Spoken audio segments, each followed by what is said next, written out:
malam hari ini. Monggo menolong agama Allah. Ya, Yesus itu tidak pernah bilang dirinya Tuhan loh. Dia cuma bilang aku diutus. Nah, diutus itu berarti disuruh. Ya. Nah, orang Kristen selalu menggunakan ayatnya, akulah jalan kebenaran dan hidup. Tidak ada seorang pun yang sampai kepada Bapa melainkan melalui aku. Benar, sampai kepada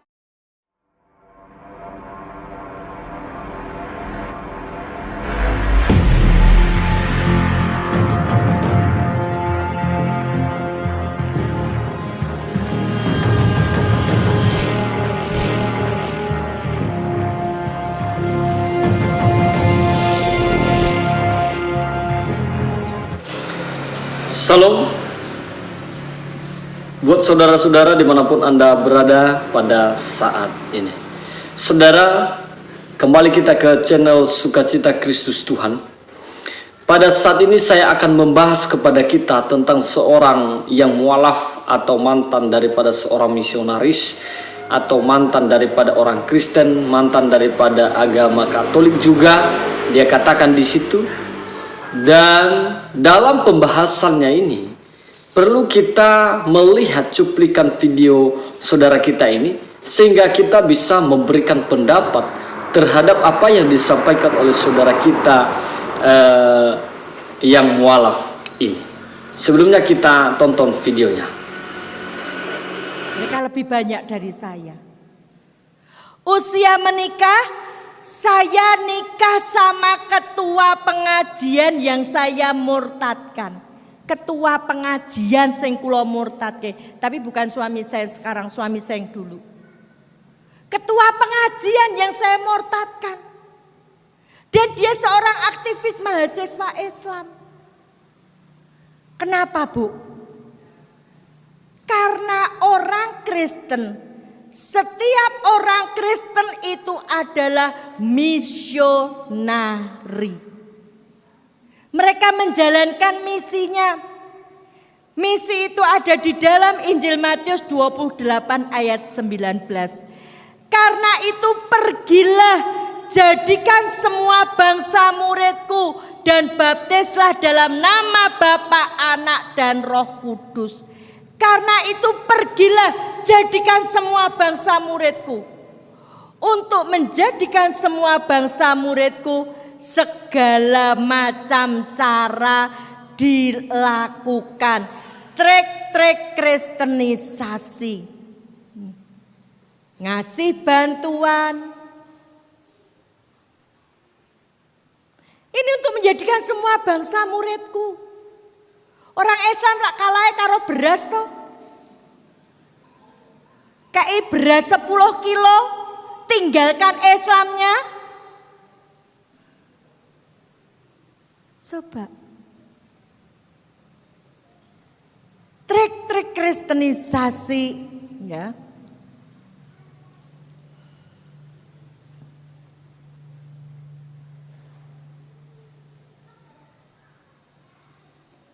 Penyembuhan ilahi.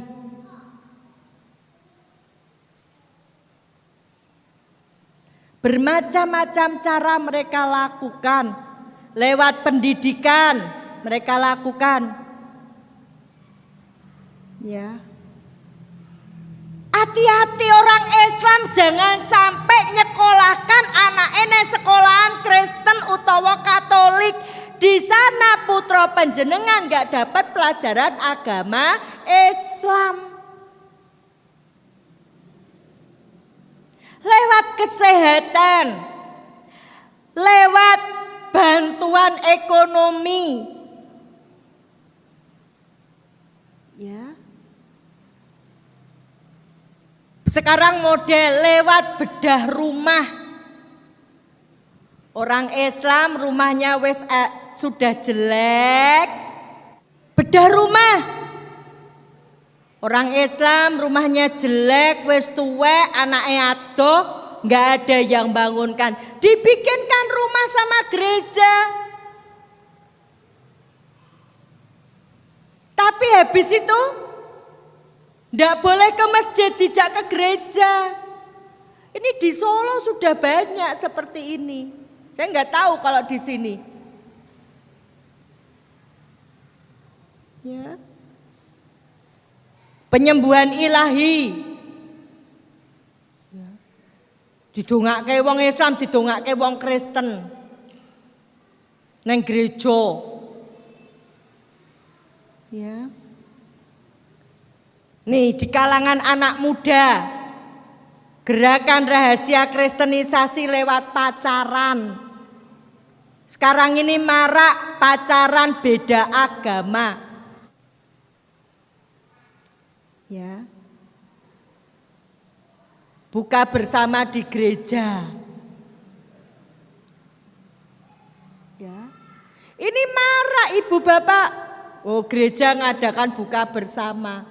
Ini tadi dalam rangka apa? Karena itu pergilah, jadikan semua bangsa muridku dan baptislah dalam nama Allah Bapa, Putra dan Roh Kudus. Jadikan semua bangsa muridku. Bagaimana supaya mereka mau jadi muridnya Yesus? Nyo beras, nyo supermi, nyo beasiswa. Sing muda supermi doyan, apalagi Suparmi dan Suparman. Lewat pacar. Ya. Warga kita masing-masing. Penggerogotan terhadap akidah Islam lewat kristenisasi, lewat Syiah, PKI gaya baru. Ya. Dan yang lain. Luar biasa sekarang ini menggerogoti umat Islam. Maka saya mengajak diri saya dan panjenengan yang rawuh malam hari ini, monggo menolong agama Allah. Ya, Yesus itu tidak pernah bilang dirinya Tuhan loh. Dia cuma bilang aku diutus. Nah, diutus itu berarti disuruh. Ya. Nah, orang Kristen selalu menggunakan ayatnya, akulah jalan kebenaran dan hidup. Tidak ada seorang pun yang sampai kepada Bapa melainkan melalui aku. Benar, sampai kepada Bapa. Bapa itu Allah melalui Yesus. Betul, itu zamannya Yesus. Zaman Yesus sudah selesai dengan kehadiran Nabi Muhammad. Jadi sampai kepada Bapa harus lewat Nabi Muhammad gitu. Nah, setelah kita menonton cuplikan video ini, di mana saudara kita Ustazah Dewi Purnawati ini mengatakan tentang atau membahas tentang trik kristenisasi. Nah, saya mau katakan apa yang disampaikan oleh saudara kita ini tadi, yang menyampaikan bahwa ada banyak trik-trik yang dilakukan oleh orang Kristen untuk mengkristenkan orang. Seperti yang dikatakan, yang pertama adalah melalui kasih bantuan sosial, penyembuhan ilahi, pendidikan, kesehatan, bantuan ekonomi, bahkan bedah rumah, bahkan kalangan pemuda dalam hal berpacaran. Akhirnya orang Islam kalah lalu masuk jadi orang Kristiani. Yang pertama yang saya mau berikan pendapat tetap tentang apa yang disampaikan oleh saudara kita ini, bahwa di dalam kekristenan itu tidak ada trik-trik seperti ini, atau saya mau katakan trik seperti ini dilakukan secara ikhlas, bukan dengan cara yang tidak. Saya mau bantah bahwa apa yang disampaikan oleh saudara kita Ustazah Dewi Purnawati tadi itu adalah satu kesalahan atau penyampaian yang salah. Karena di dalam kekristenan tidak ada satupun kami memaksakan orang masuk di agamanya kami. Karena kenapa? Di dalam agama Kristen itu, orang yang masuk di dalam agama Kristen itu, dia adalah orang yang mendapatkan hikmat daripada Tuhan, sehingga yang masuk ke dalam kekristenan itu dengan imannya yang membawa dia kepada kekristenan, imannya yang percaya kepada Yesus sebagai Tuhan dan Juru Selamat di dalam hidupnya, sehingga ia masuk ke dalam kekristenan. Maka saya katakan, di dalam kekristenan tidak ada unsur paksaan ataupun cara-cara yang seperti yang dikatakan ini adalah cara-cara yang tidak baik. Tetapi saya mau katakan bahwa Kristen berbuat kebaikan bukan bermaksud untuk mengkristenkan orang, tetapi itu dilakukan secara ikhlas. Namun jika orang itu mengalami Tuhan, dan dia mengalami mukjizat daripada Tuhan, lalu ia mengambil keputusan, lalu ia mengambil komitmen mau pindah ke agama Kristen, itu adalah hal yang tidak bisa dipaksakan. Orang punya hak untuk memeluk agamanya masing-masing. Nah, oleh karena itu perlu kita lihat kesaksian daripada orang-orang yang pindah menjadi orang Kristen, bahwa menjadi Kristen itu bukan unsur paksaan. Mari kita saksikan.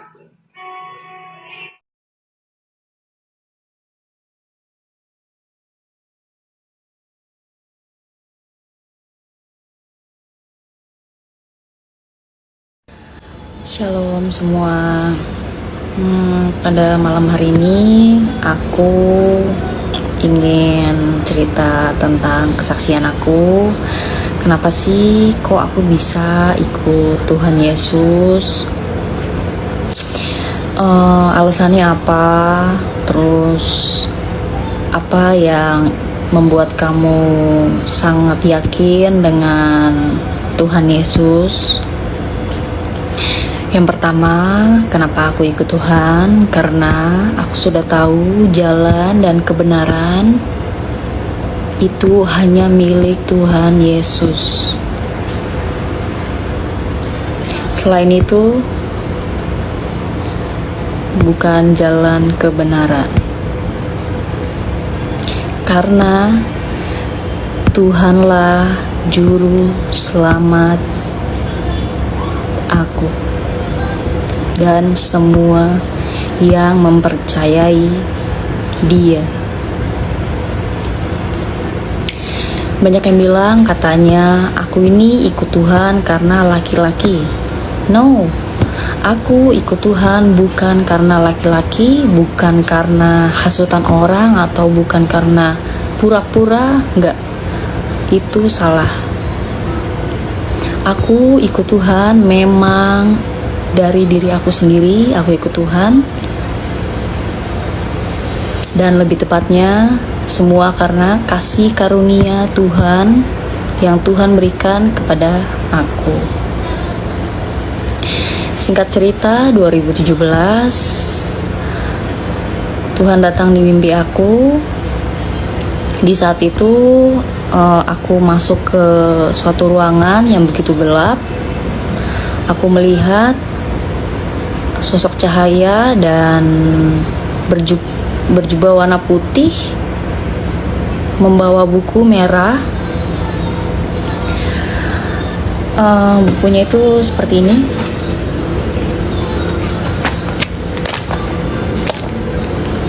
Dan dia di sini, dan ini berlapis emas. Di situ orang yang berjubah putih itu mengatakan, namamu sudah ada dalam buku ini, Roh Kudus. Nggak lama aku berterima kasih kepada Tuhan Yesus. Terima kasih Tuhan Yesus. Dan setelah itu aku bangun. Aku pun berpikir, kok bisa ya aku mimpi seperti itu? Padahal kan aku ini Islam. Kita lanjut ya, yang cerita yang kemarin. Itu saya baru pertama kali dimimpiin dengan Tuhan Yesus. Saya pun heran, kok bisa ya saya dimimpiin dengan Tuhannya orang Kristen, sedangkan saya ini kan Islam. Dari situ saya kepikiran, terus besoknya saya carilah lagu rohani di YouTube. Saya dengerin lagu rohani, kok rasanya kayak tenang hati saya, kayak gak ada beban. Setelah itu saya gak sengaja lihat komen tentang Tritunggal, yaitu Bapa, Putra, dan Roh Kudus. Saya makin tertarik dengan kekristenan. Besoknya saya download Alkitab di HP. Saya baca kitab Kejadian, awal mula bumi sebelum dijadikan dan roh Allah masih melayang-layang. Dari situ saya makin tertarik dengan kekristenan. Tapi yang saya heran, kenapa setiap saya sholat, lalu saya berdoa, saya rasa kok Tuhan saya itu seperti jauh sekali, sangat jauh. Itu yang saya rasa.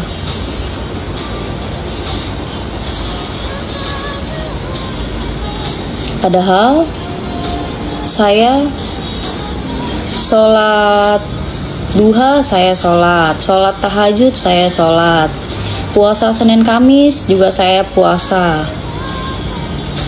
Tapi setiap saya ada masalah, saya berdoa, saya rasa Tuhan saya itu terlalu jauh. Shalom Kak, apa tujuan kakak ke depannya setelah menjadi pengikut Kristus? Hai, shalom juga. Tentunya tujuan saya ke depannya setelah menjadi pengikut Kristus, yang pertama saya akan menyebarkan Injil di segala penjuru, dan saya akan menyelamatkan jiwa-jiwa untuk memuliakan nama Tuhan Yesus Kristus. Terima kasih, Tuhan Yesus memberkati. Maka saudara-saudaraku yang dikasihi oleh Tuhan, setelah kita melihat kesaksian ini bisa membantah daripada perkataan yang disampaikan oleh Ustazah Dewi Purnawati ini. Ini membantah kesaksiannya itu, membawa kita untuk kita lebih menyaring perkataan-perkataan orang yang menjual ketenaran mereka dengan berselubungkan agama. Nah, oleh karena itu, dalam firman Tuhan di dalam Matius 19 ayat 30 dikatakan begini, tetapi banyak orang yang terdahulu akan menjadi yang terakhir, dan yang terakhir akan menjadi yang terdahulu. Nah, saudara yang dikasihi Tuhan, dari kesaksian daripada Ustazah Dewi Purnawati tadi mengatakan bahwa dia pernah menjadi orang Kristen. Bahkan dia adalah mantan misionaris. Dan saya mau katakan juga di situ dia cantumkan dalam perkataannya bahwa dia menikah itu ada mantan suaminya. Saya mau katakan ini hal duniawi yang bisa dinilai orang. Ya, bagaimana kita belajar kepada orang yang memiliki suami aja banyak? Nah, tetapi berusaha mengatakan bahwa kalau masuk agama ini nanti masuk surga. Emang ada di dalam kitab suci saudara yang mengatakan kalau masuk agama bisa menyelamatkan? Saya mau katakan, orang Kristen punya kepercayaan agama tidak menyelamatkan, tetapi yang menyelamatkan adalah iman. Karena iman tanpa perbuatan sia-sia. Iman kami yang menyelamatkan kami, iman kami yang percaya kepada Yesus Kristus, Tuhan sebagai juru selamat dalam hidup kami. Ketika kami mengaku Yesus sebagai juru selamat dalam hidup kami, maka kami merubah dan secara otomatis kami berbuat kebaikan, karena buah daripada iman adalah perbuatan kami yang dewasa di dalam kerohanian. Nah, oleh karena itu, seperti firman Tuhan dikatakan, tetapi banyak orang yang terdahulu akan menjadi yang terakhir, dan yang terakhir akan menjadi yang terdahulu. Seperti kesaksiannya tadi bahwa dia pernah menjadi orang Kristen, dan kita melihat dari latar belakang itu, saudara, apa yang disampaikannya melalui kesaksiannya. Dan saya mau katakan, pantas saja pindah agama karena memiliki asal usul dari pernikahannya terjadi perceraian dan memiliki suami lebih daripada satu. Nah, oleh karena itu, saya mau katakan, dari kesaksian saudara kita ini membantah tentang yang disampaikan oleh saudara kita Ustazah Dewi Purnawati tadi, bahwa kekristenan tidak pernah memaksakan orang untuk masuk di dalam kekristenan. Oleh karena itu, kita sebagai orang Kristen, mari kita selalu semangat memuliakan Tuhan.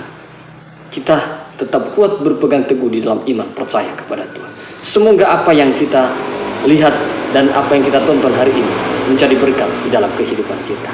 Salam.